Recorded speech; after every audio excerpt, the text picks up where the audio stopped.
first day of vlog and samahan niyo ako sa aking journey sa aking pagbablog. Basically, sobrang init dito sa amin. No? Andito kami sa Negros Oriental. So, sa nakikita niyo, ito po yung boulevard ng Tanay City, Negros Oriental. Shout out sa mga taga-Tanay!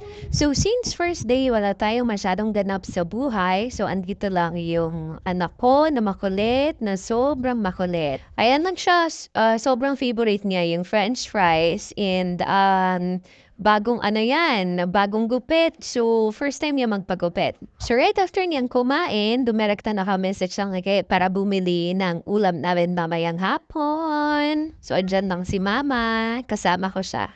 So, heto na naman siya. Kasama ko siya talaga papuntang Tiangge kasi yun nga, bagong gupit. And yun, sobrang happy niya sa gupit niya. And since nag-crave kami ng kumbaga sa Bisaya, tinatawag namin siyang batikolon. So ayun, napasugod kami sa Tiangge para bumili. So ayan guys, 180 kilos lang siya.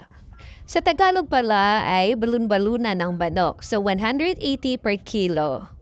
So right after naming bumili, ayun, pauwi na rin kami.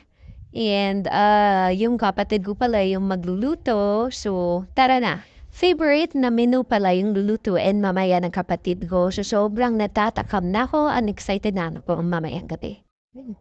Andito na kami sa bahay and napaliguan ko na rin si Baby Calix and ready na siya mamayang hapon or mamayang alas 4 para sa gala niya. Pahinga lang muna kami guys kasi sobrang init ang panahon ngayon at nakaka-drain sobra. Nasaing na rin pala ng kapatid ko yung ulam namin mamaya na binili namin ganina yung batikolon guys. So sobrang natatakam na ako dyan and so super na rin excited, no? So ayan na, pinakuluan mo na siya tapos later on, adobo menu yung ulam natin mamayang gabi. So ayan lang, thank you guys!